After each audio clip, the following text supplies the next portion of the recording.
Well, hello, welcome back to the Hive, episode 30. So today we're going to be talking about how to handle tough topics, and I'm really pleased to welcome our Hive panel today, some regular faces and also a special guest star. So we've got regulars, Lorna, Leeson and Cathy Brown, and very pleased to welcome Dana James Edwards as well.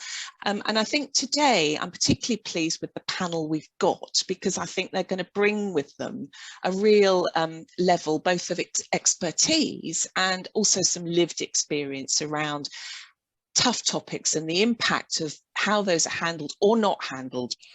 I think any chief executive or leader in an organisation knows inherently what some of these tough topics are flying around at the moment.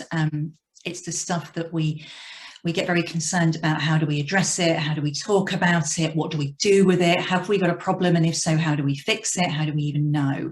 Some of the societal shifts and issues that have happened in particular have come to a head over the past few years. Things like trans rights, Black Lives Matter, an increased focus on equality and inclusion from a society perspective, an increased number of voices and concerns joining those conversations. I think some organisations have fallen foul of it, either because they've had culturally some challenges that they haven't faced into and haven't had tough conversations about. So I think it's anything where it's potentially sensitive, it's potentially going to cause some damage both internally and I think actually lots of organisations are now realising it can cause some real damage externally. And I think there's two parts to it. One is, what do we as an organisation and as leaders do? How do we tackle these tough topics? But then equally, the other part of it is, if I'm in an organisation as an employee or as a leader, as somebody who sees a need to be to feel more belonging or to find their voice and their place, and is starting to recognise actually we're not all homogenous. How do I have those tough conversations too? I'm so excited we've got Dana and Cathy, and mainly I'm going to be quiet and listen to them because they're amazing. Well, that'll make a change though, won't it? I know. I wanted to add my pennyworth, as it were, through having to have had one of these tough topic conversations personally. So Jo was mentioning lived experience. So at the age of 53 this summer, I've been diagnosed with severe ADHD, which is a disability. Which is something that is going to change the way in which I work as I develop more understanding about it. And for regular followers of the podcast, you will know that I've been in a new job for only 4 months. So I've had to approach a conversation with my board, who don't know me particularly well, and I don't know them, about the fact that I've been diagnosed with a severe neurological condition. And that takes thought. And even for somebody with my level of confidence and experience, it was really hard to contemplate. And that's the human side of having a tough topic conversation in this way. How do you even start it? Yeah, yes. It's a job of work, I tell you. Yes, and there's a lot more to this. There's a lot more richness to these conversations than some sort of the one-dimensional labels that we often apply to them, isn't there? I mean, you're talking about your diagnosis, and that's actually around diversity, neurodiversity. Yes. So for me, a tough conversation is one where you bring it up and the whole room goes silent. And there's almost that pause, that like intake of breath, and everyone looking around at the next person like, oh no. And I think strong leaders cannot shy away from tough conversations. And I think if you are able to get away with shying away from them now, it won't be that way for much longer. And people just cannot leave the world at the door when they come to work. They bring it with them. And they also want to know that the organization that they are part of, that they work for, that they have aligned themselves with, cares about who they are as individuals. So when issues come up that directly affect a community, obviously you want to know how your organization, how your leaders see this issue and how they respond. And it becomes quite personal in an unexpected way. And I mean this even for me. I work in this field, and I remember when Black Lives Matter was exploding onto the scene after the murder of George Floyd, I was racing through my my Twitter and unfollowing people who weren't saying anything or who didn't have something up about it, not even a retweet. I felt myself getting angry, even though there is a part of me that knows better and knows that you have to give people time. How do you avoid accusations of jumping on a bandwagon whilst at the same time demonstrating to your people, I mean, if we think about it from an internal organizational perspective, demonstrating to your people that this is something that as an organization you care about? Because it's difficult to find that balance, isn't it, sometimes? I completely agree with you. And for me, part of that whole bandwagony thing comes from when organizations put out a public statement first, without thinking about the internal effects, and also without acknowledging some of the things that might not be quite right internally before they go out into the world. So if you have toxic things happening within your organization and you go out publicly and you're like, Black Lives Matter, I love LGBT, but then within your organization itself, that isn't indicative of your culture, then people who've worked there historically or people who work there in the moment are going to come out and say, look, you've said this thing, but actually you are not living this thing. So I would say the first thing is, can we stop doing corporate blah, blah, blah, blah? You're going to get found out, and try really to do the work to get your culture into the place where it really is lived and where you really can come out and say, yes, this is what we stand for as a company, or yes, this is what we're working towards as a company, or for the love of God, we're not getting this right ourselves, but we agree that it's important and we're going to keep working on it, instead of everything is perfect and rosy here, go team. It's a piece there around empathy and putting yourself in people's shoes and being open enough to realise that you as a leader don't have all the answers, and sometimes you're not going to know this stuff, but you need to be self-aware enough to know where your gaps and your biases are. And that's a real stretch sometimes. I mean, particularly for leaders, I think who've been leaders for a long time, you get very much set in your way of being and your way of thinking. And I mean, again, my current example is showing to me that I had very, very little understanding of how exclusionary some normal working practice is to people with neurodivergence. I genuinely, even though I was experiencing that difficulty myself, I didn't have the understanding or the self-awareness to be able to say, well, actually, doing 3-hour team meetings is horrendous. And it really is. I mean, it is for a lot of people, but for those of us whose concentration is going to be at about 40, 45 minutes at best, and then we need to move, otherwise we're not taking anything in. 3-hour team meetings, like torture, and you aren't learning or taking anything in. And just simple practices like that, which we absolutely take for granted, need questioning all the time. So it's how am I working my business in such a way that it works for everybody? And you're not always going to be able to please everybody, but that's no excuse for acting like everybody is one homogenous group. Why do you think people do shy away from this, Lorna? It's hard. So I think historically some of this stuff has been treated as a programmatic, or to Dana's point, a marketing exercise. So if I think about, there's a quote that it just sticks in my head, and I met a head of recruiting from a major UK bank a few years back. They were award-winning, her team. And she said to me, we've done really well with women this year. Unfortunately, because we focused on women, we haven't done so well with BAME. And I just thought, what if I'm a black woman? Which box are you putting me into, right? Because they were just kind of so programmatic in the measurement of a category. And this, I'm willing to bet, was an organisation that was still running fairly rigid, processes from a recruitment onboarding perspective. All of their internal policies were probably, written and designed, I'm just going to probably say, by straight white neurotypical people, for straight white neurotypical people. And I think there's just two things. So I think, first of all, the amount of consciousness raising, you know, I don't want to use the W word, but the amount of consciousness raising that's happened collectively across society, which is one thing that social media has been really excellent for over the past few years in particular, has been excellent. But I think it's scared the living daylights out of organisations who don't realise this is a cultural thing. And culture is, of course, as you keep saying, Jo, it's the lived behaviours day in, day out. Right, and lived behaviours about how I, as a leader or an individual, think, feel, listen, understand. I'm curious. And you just heard Cathy say, you know, even actually experiencing but not realising you were experiencing it gave you a level of unconscious bias or unconscious incompetence around the topic that until it's kind of shone a light on. Yeah.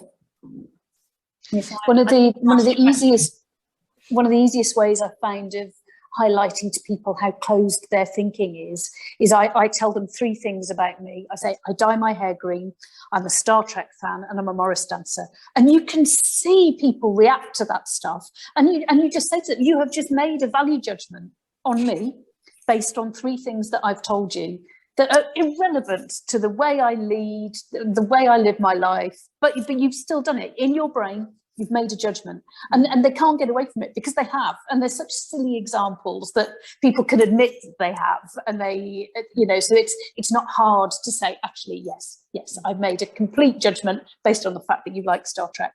But it just sets that little bit in their brain that makes them go, if I'm doing it about that, what else am I doing it about? So I think you've hit on something there, and I think this is one area where, and I've witnessed some of the work that Dana does because we've partnered with clients in it, and Brené Brown has an excellent point which I think is really relevant in this space, which is that shame doesn't create change. You can't shame people into change, and in this space with tough conversations, being able to have the humility and the curiosity to have the conversation without feeling the shame that you don't know, you haven't got the right answers, you may have got it wrong in the past, and knowing that it's going to be okay to bumble through. And I think, you know, the last comment that Dana said around the things that all should say instead of our shiny corporate PR release, which is, we haven't got it right yet, but we want to make it, we want to.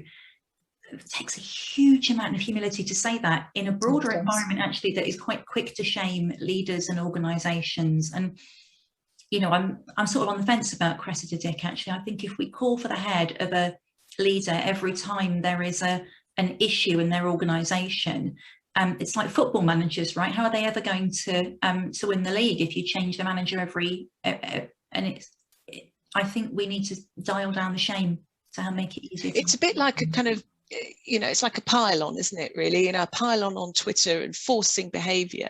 And I think, is that perhaps why some leaders inside organisations shy away from acting?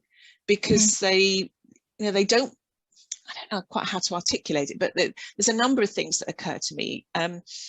You said you didn't want to use the W word, Lorna, and you know, quite right too, but equally we can't shy away from the fact that a lot of our social media and broader media is actually trying to do a them and us of the W and the non-W, and inevitably within an organisation, if you take a body of employees, a proportion of them would consider themselves to be W, and a proportion of them would be quite waving the flag for non-W, because it's being created as something that is politically correct. Political correctness gone mad, you know, that kind of stuff. Yeah. So from a leader perspective, you could understand why they might think silence is the best course of action, because whatever I say, I am going to seriously annoy, and that's a polite word to put it, one body of my employees or the other. So actually, I'm going to just try and put my head down and ignore all of this. Now, why is that the wrong thing, Dana? So firstly, I want to say that it's not that silence is the wrong course of action. It's what you are doing in the silence that matters. And so for leaders, I would say it is okay at the beginning of an issue to be silent if you don't know what it is, you don't know what the issues are, and you don't understand. It's okay to take some time in the silence to educate yourself, but also to speak to people within your organization who are affected by the issue, to learn more about it, to find out the way that they feel, and to increase your own understanding before you decide on what an action is. The second thing I would say is that nature abhors a vacuum. So in the meantime, while you are silenced, a narrative is being written, whether you wanted to or not. And both sides, as you mentioned, are writing their own narrative about what your silence means. So actually, you might think that your silence is safe, but your silence is giving a message that you are no longer in control of. And that, for me, is always a mistake. So why do that, right? Now you have two groups of people and the outside world guessing about who you are, where you are, and what you think. That doesn't make sense in the grand scheme of things. So silence, yes, at the beginning. Silence to enable learning, absolutely. And I also feel that to enable this to happen, we need to take away the nowness of responsiveness that we seem to expect from people. Sometimes I'm still processing an issue and people are like, Dana, what did you think about that? Did you read that thing? Did you see that thing? And I'm like, hey, can I just have a minute to process the way that I feel about it myself? And I feel like we have to give leaders the space to be able to do that before we start putting the pressure on them to do some kind of action and to make some kind of response. And I also think, finally, that it is okay for a leader to say, I'm actually going to take the day and learn more about this, and then I'll get back to you with my thoughts, so that people know something is coming and there's not just dead air. If we're communicating, let's communicate all the way through so that people are with us. Let's be willing, if we're leaders, to share our journey. So I did say I would take yesterday. Here are some of the things that I did yesterday. What are some of the things you did to educate yourself on it? What can we do together? Sometimes leaders feel they're all alone in conversations about inclusion, but they're not. They're not if they're willing to show that vulnerability and to admit where they are. Do you know, it's interesting because that ties back with many of the things we've been talking about over the last year, doesn't it? Lorna and Cathy, you know, we've talked about leaders needing to show humility and courage, that they don't always have all the answers, and being honest and open and transparent. And it's also about the need to provide people with certainty of communication, even because if you don't tell them something, people write their own narratives, you know, they will fill that vacuum. But you can't always be certain, but you need to communicate what you can be certain about, or you can communicate what you are certainly doing and what will certainly happen tomorrow or next week or whatever. So these things, it's interesting. I mean, we are in danger, aren't we? In the same way that, coming back to Lorna's point of your story of the bank, you know, with we've done very well with our women, but we've not done so well with our BAME, you know, this labels and categories and ticking boxes. If we're not careful, people can put the whole diversity and inclusion in a box as well, can't they? Like health and well-being, it's a box. I'm doing health and well-being today. Well, no, actually, all of these things should be intrinsic to your organizational culture and way of doing things. Absolutely, Jo. It's exactly what we've always said about engagement. It's not an HR initiative. It's not the responsibility of your head of engagement.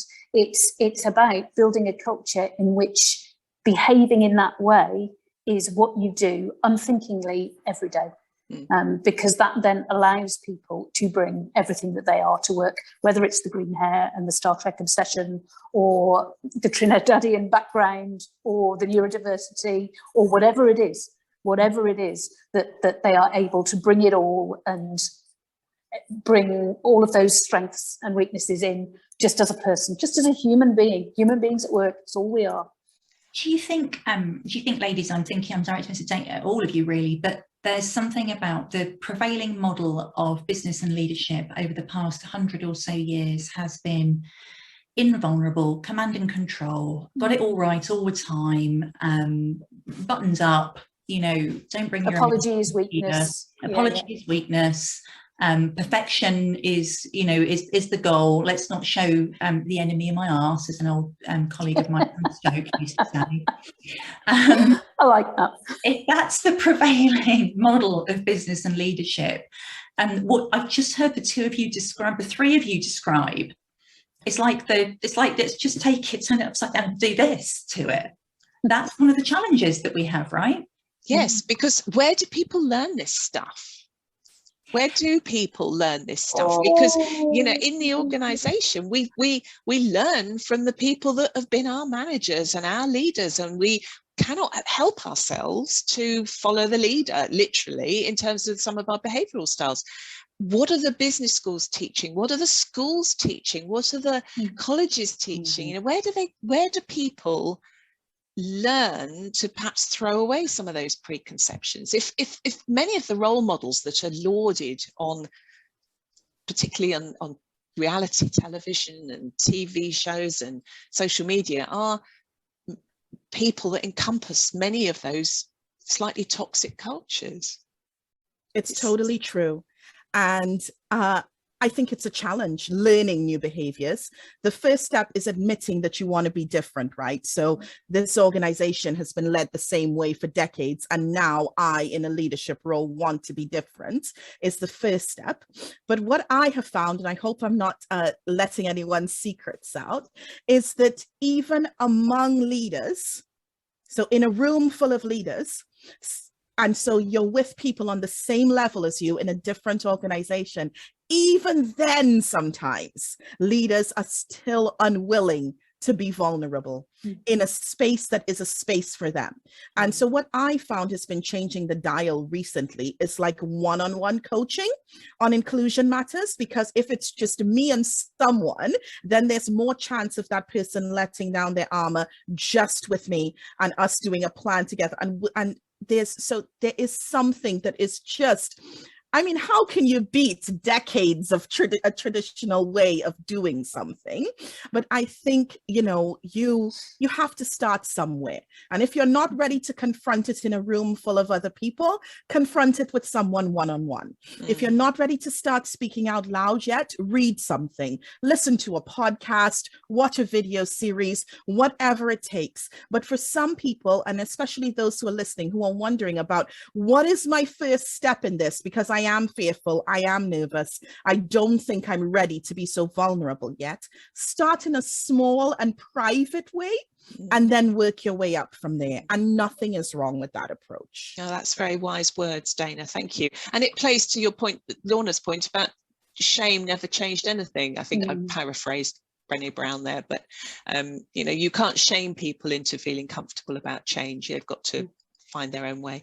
Lovely. Has anyone got any sort of final observations they want to make on this? Cathy?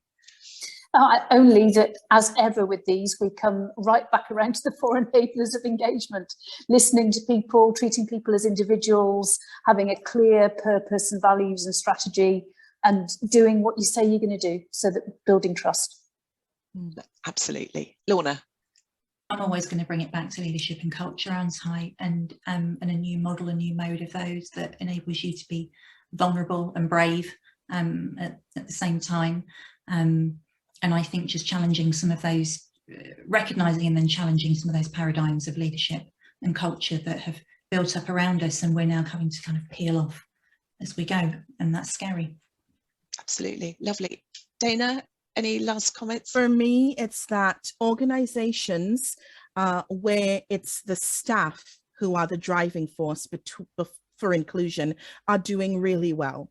But organizations where leaders are stepping out in front of that change are doing phenomenally.